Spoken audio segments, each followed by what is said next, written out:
ದಾವಣಗೆರೆ ನಗರ ದೇವತೆ ಶ್ರೀ ದುರ್ಗಾಂಬಿಕಾ ದೇವಸ್ಥಾನದಲ್ಲಿ ಬಂಗಾರ ಕಳುವು, ಆರ್ಥಿಕ ಅಕ್ರಮ ಹಾಗೂ ಆಡಳಿತಾತ್ಮಕ ಭ್ರಷ್ಟಾಚಾರ ನಡೆದಿದೆ ಎಂದು ದೇವಸ್ಥಾನದ ಭಕ್ತ ಬಿಜೆಪಿ ಮುಖಂಡ ಯಶವಂತರಾವ್ ಜಾಧವ್ ಗಂಭೀರ ಆರೋಪ ಮಾಡಿದ್ದು, ಟ್ರಸ್ಟ್ ಆಡಳಿತದ ವಿರುದ್ಧ ತೀವ್ರ ಆಕ್ರೋಶ ವ್ಯಕ್ತಪಡಿಸಿದ್ದಾರೆ.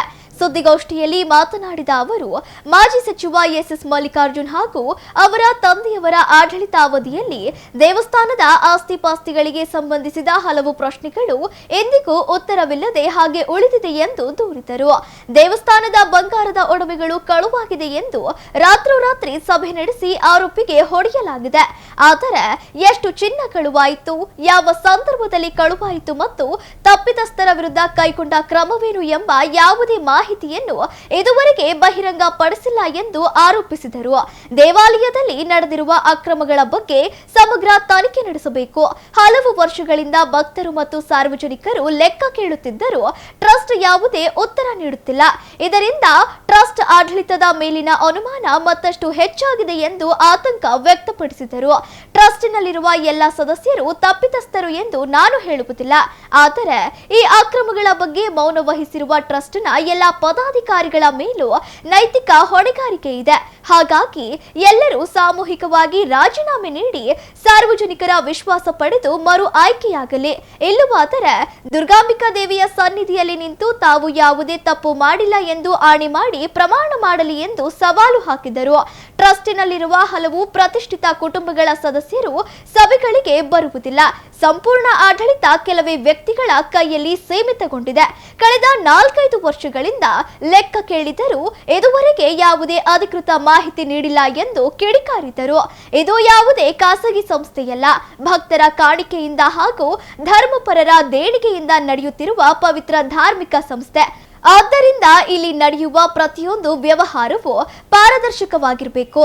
ದೇವಸ್ಥಾನದಲ್ಲಿ ನಡೆದಿರುವ ಅವ್ಯವಹಾರಗಳ ಬಗ್ಗೆ ನನ್ನ ಬಳಿ ಸಾಕಷ್ಟು ದಾಖಲೆಗಳಿದ್ದು ಹಂತ ಹಂತವಾಗಿ ಮಾಧ್ಯಮಗಳ ಮುಂದೆ ಬಿಡುಗಡೆ ಮಾಡುತ್ತೇನೆ ಎಂದರು. ಇನ್ನು 4 ದಿನಗಳಲ್ಲಿ ಟ್ರಸ್ಟ್ ಸಭೆ ಕರೆಯುವುದಾಗಿ ತಿಳಿಸಲಾಗಿದೆ. ಆ ಸಭೆಯಲ್ಲಿ ಯಾವ ತೀರ್ಮಾನ ಕೈಗೊಳ್ಳಲಾಗುತ್ತದೆ ಎಂಬುದನ್ನು ಗಮನಿಸಿ ಮುಂದಿನ ಹೋರಾಟದ ರೂಪುರೇಷೆ ಪ್ರಕಟಿಸಲಾಗುವುದು. ಅಗತ್ಯವಿದ್ದರೆ ಕಾನೂನು ಹೋರಾಟ ಹಾಗೂ ಜನಾಂದೋಲನ ಮುಂದಾಗುವುದಾಗಿ ಯಶವಂತರಾವ್ ಜಾಧವ್ ಎಚ್ಚರಿಕೆ ನೀಡಿದರು. ದುರ್ಗಾಂಬಿಕಾ ದೇವಸ್ಥಾನದಿಂದ ಮಲ್ಲಿಕಾರ್ಜುನ್ ಮನೆಗೆ ಮೆರವಣಿಗೆ ಮಾಡಕ್ಕೆ ಯಾವಾಗ ದಾಖಲೆ ಹೊರಗಡೆ ತರ್ತಾನ? ಈಗ ಹಲ್ಲೆಗೊಳಗಾದ್ರೆ ಎಷ್ಟು ಜನ ಮತ್ತೆ ಯಾರು ಸರ್ ಅವರು? ಈಗ ಹಲ್ಲೆ ಮಾಡಿದಂತೆ ಕರ್ಕೊಂಡೋಗಿ ಯಾರು ಮತ್ತೆ ಅವ್ರು ಎಷ್ಟು ಜನ? ಪಾಪ ಇಬ್ಬರಿಗೆ ಹೊಡೆದಾರ. ಕದ್ದನಿಗೆ ತಗೊಂಡನಿಗೆ ಕದ್ದನ ಅಲ್ಲೇ ದೇವಸ್ಥಾನದಾಗ ಇರ್ತಕ್ಕಂಥ ಪಾಪ ಅವ್ರ ಸಂಬಂಧಿಕರನು ಹುಡುಗ. ಸಿಬ್ಬಂದಿನ ಪೂಜಾರಿನೇ ಸಂಬಂಧಿಕರು ಹುಡುಗ. ಅವ್ರು ಪೂಜಾರಿ ಸಂಬಂಧಿಕರು ಹುಡುಗ. ಅಸಿಸ್ಟೆಂಟ್ ಆಗಿ ಅದು ಇದು ಕೆಲಸ ಮಾಡೋದಕ್ಕೆ ಇಟ್ಕೊಂಡಂಥ ಹುಡುಗ. ಅವ್ರೇನು ಪೂಜಾರಿ ಅಲ್ಲ. ಪೂಜಾರಿಕೀಗ ಅಲ್ಲಿ ಭಾಳಷ್ಟು ಜನ ಭಕ್ತರು ಬರ್ತಾರೆ. ಕೆಲವರು ತೆಂಗಿನಕಾಯಿ ಹೊಡೆಯಕ್ಕೆ ಕೊಡ್ತಾರೆ, ಕೆಲವರು ಹೂವು ಕೊಡ್ತಾರೆ, ಕೆಲವರು ಹಣ್ಣು ಕೊಡ್ತಾರೆ, ಕೆಲವರು ತೀರ್ಥ ಕೊಡೋಕೆ ಹಾಕಿರ್ತಾರೆ. ಈ ರೀತಿ ಕೊಟ್ಟಿರ್ತಾರೆ. ಅವ್ರಿಗೆ ಹಂಗೆ ಬಿಟ್ಕೊಂಡಿದ್ದು ಹುಡುಗ ಅವನು ಕಳ್ತನ ಮಾಡಿದ್ದು. ಅವನು ಅಲ್ಲಿ ರಾತ್ರಿ ಪೂಜಾರಿಕಿದ್ದಾಗ ರಾತ್ರಿ ಅಲ್ಲಿ ಮಲ್ಗಕ್ಕೆ ಬಿಡ್ತಾರೆ. ನಾನು ಏನು ಹೇಳ್ತಾ ಇದ್ದೀನಿ ಅಂದರೆ, ಇದಕ್ಕೆಲ್ಲ ಮೂಲ ಕಾರಣ ಟ್ರಸ್ಟಿನ ಅಧ್ಯಕ್ಷರು. ಯಾಕೆ ಅಂತ ಹೇಳ್ತೀನಿ.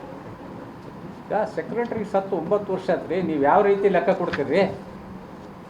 ಹಾಂ, ಒಬ್ಬ ಸೆಕ್ರೆಟರಿ ಎದಕ್ಕೆ ಮಾಡ್ತಾರೆ? ಎಷ್ಟು ಹಣ ಬಂತು, ಎಷ್ಟು ದೇಣಿಗೆ ಬಂತು, ಹಾಂ, ಯಾವ ಲೆಡ್ಜರ್ನಿಗೆ ಎಂಟ್ರಿ ಮಾಡಿದ್ವಿ, ಹಾಂ. ಈ ಪೂಜಾರಿಕಿನ ಈಗ ಅಲ್ಲಿ 6 ತಿಂಗಳಿಗೆ ಒಂದು ಸತಿ ಪೂಜಾರಿಕೆ ಚೇಂಜ್ ಆಗ್ತದೆ. ಅವ್ರ ಫ್ಯಾಮಿಲಿ ಹೆಚ್ಚು ಕಡಿಮೆ 15-20 ಜನ ಫ್ಯಾಮಿಲಿ ಐತೆ. ಅವ್ರು ಪೂಜಾರಿಕೆ ಅಂತಾನೆ ಅಣ್ಣ ತಮ್ಮಗಳೆಲ್ಲ ಡಿವೈಡ್ ಆಗಿದ್ದಾರೆ. 20 ಜನ ಐತೆ. ಒಂದು ಪೂಜಾರಿಕೆಯಿಂದ ಇನ್ನೊಂದು ಪೂಜಾರಿಕೆಗೆ ಹೋಗ್ಬೇಕಲ್ರಿ. ಅವಾಗ ನೀವು ಲೆಕ್ಕ ತೊಗೋಬೇಕಲ್ಲ. ಇಷ್ಟು ನಾವು ಬಂಗಾರ ಕೊಟ್ಟಿದ್ವಿ ಅವ್ರ ಕೈಗೆ ದೇವಿನ ಅಲಂಕಾರ ಮಾಡೋದಕ್ಕೆ, ಇಷ್ಟು ಬೆಳ್ಳಿ ಕೊಟ್ಟಿದ್ವಿ, ಅದು ಲೆಕ್ಕ ತೊಗೋಬೇಕಲ್ಲ. ಯಾರು ಲೆಕ್ಕ ತೊಗೊಂಡ್ರು? ಯಾರು ಲೆಡ್ಜರ್ಗೆ ಎಂಟ್ರಿ ಮಾಡ್ರಿ? ಯಾರು? ಇವ್ರ ಸೈನ್ ಎಲ್ಲೈತಿ? ಅಧ್ಯಕ್ಷರ ಸೈನ್ ಎಲ್ಲೈತಿ?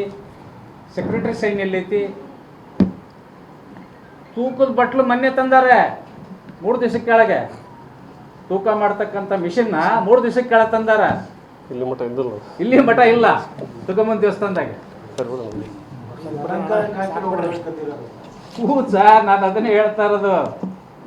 ಈಗ ನೀವು ಇವರೇ ಒಂದು ಬಂಗಾರ ಸರ ಕೊಡಬೇಕಾದ್ರೆ ಒಬ್ಬರ ಕೈಯಾಗೆ ಏನಂತ ಕೊಡ್ತೀರಿ ನೀವು?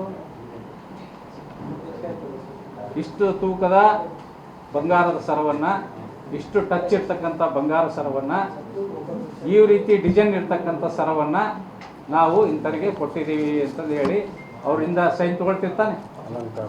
ಹಾಂ, ಇವ್ರದ್ದು ಹಂಗಲ್ಲ. 30 ಗುಂಡಿನ ಸರ ಕೊಟ್ಟರು, ಎಷ್ಟು ಟಚ್ ಗೊತ್ತಿಲ್ಲ, ಬೆಳ್ಳಿ ಗುಂಡೋ ಬಂಗಾರ ಗುಂಡೋ ಗೊತ್ತಿಲ್ಲ.